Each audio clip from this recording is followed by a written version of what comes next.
Hello and welcome to another video by Scrappiness.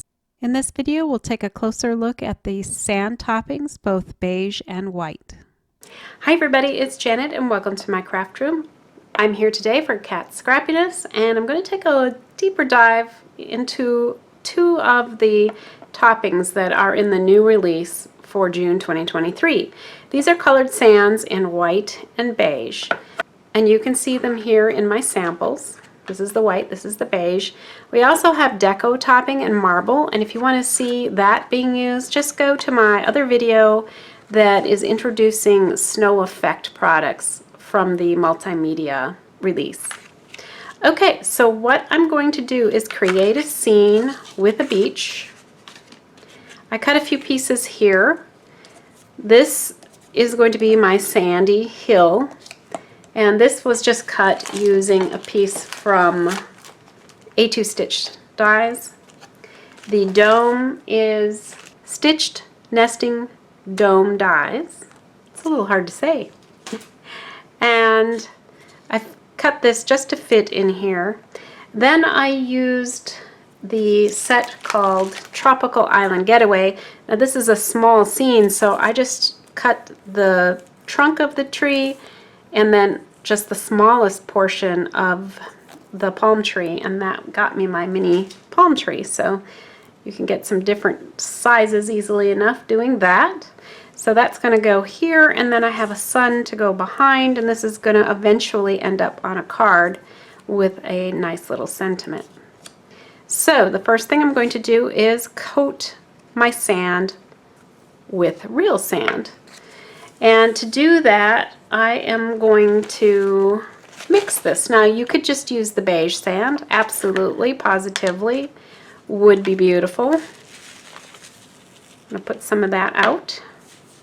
You could see that makes great sand. But in my mind, white sand is always mixed in with brown sand. At least it is here in the Carolinas. Just to give this a bit more variety, and to me make it even a little bit more realistic. Just kind of toss that around to get some white in there. Alright, works for me. But again, please, you could definitely use just the beige sand if you're trying to create sand, and if you want a pretty white beach, colored sand in white works perfectly for that too. The colored sand in white does have a little bit of sparkle in it. Just be aware of that. So it can be used for snow too because of that little bit of shine in it.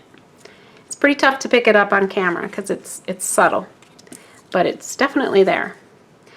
Alright, so to coat this, I'm going to use wet glue. And this is where having that fine tip can be a little bit of a detriment, right?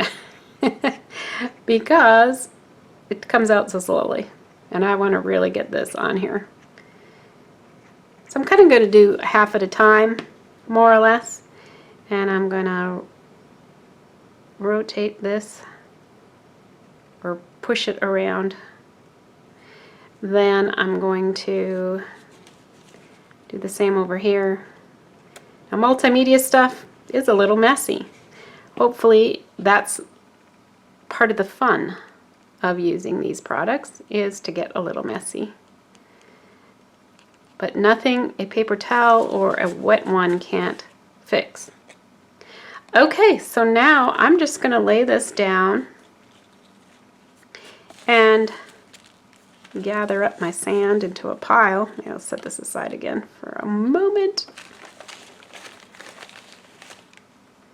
Put that down. And I'm going to start laying this on top. And the thought had occurred to me that I could just dip it into this, but then I might get glue on it, and I would like to save the leftover product. Now the reason I used the craft cardstock was just in case it shows through a little bit here and there. That way, instead of like a white underneath or a blue or some other odd color, we're just going to have the sand or that tan showing through. And now that I've got at least an initial coating, I'm going to put more on here and press it in. And I think that will give me a really good coverage. So let me finish this up and I will come back to you. While I'm waiting for the sand to dry, I'm going to coat my yellow sun here with poppy colored glitter mousse. Ooh, I've got a nice bunch of it right here at the top, so I'm going to go ahead and use that. And I'm using the smallest brush from the Mini Detail Blending 3-pack. It's a very handy set. And I'm probably going to pick this up now so I can kind of hold it while I'm applying this. I thought that this would be pretty neat on my son.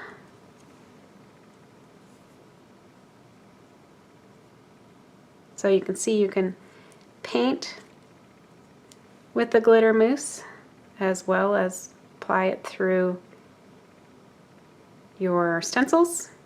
And do check out the glitter mousse deep dive that I've done that will show you some of the uses or some of the cards that I made with it and some techniques. So there you go. I'm going to let that dry and then it'll be ready for my card scene on the beach. Love that orange color, isn't that great? All right, be back. Another thing I'm going to do here is spray my card background with some red wine pearl powder that's been mixed with water and put in a mini mister from Ranger. I'm just going to shake this up well because you want it fully infused with your water before you spray. And here we go.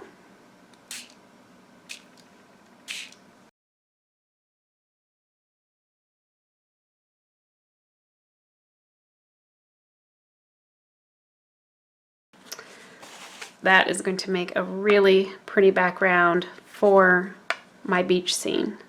So I'm going to let this dry a little bit as well, and then we'll assemble everything together. Alright, so here's my dried sand. It looks fantastic. And I've put some double-sided adhesive on the back of this already, and I'm just going to push that in place.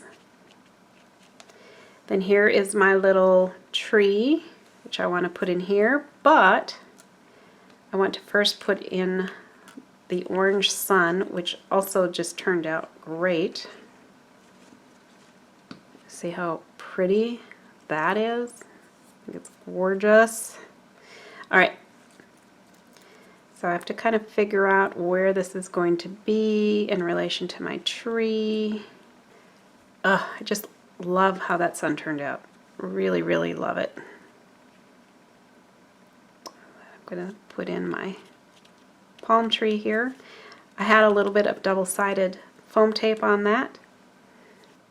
And then last I'm going to add my sentiment. This says sending you sunshine. I put a little bit of wet glue at the bottom of it, or the back of it rather. Alright, well there's the finished card. I hope you enjoyed seeing how to use the sand toppings, both the white and the beige. And again, this is part of the 2023 June multimedia release. Do check out the other videos that you're going to see from the design team with more ideas on these products and how to use them. Thanks for joining us here today. I'll be back soon with some more Cat Scrappiness products soon. Take care.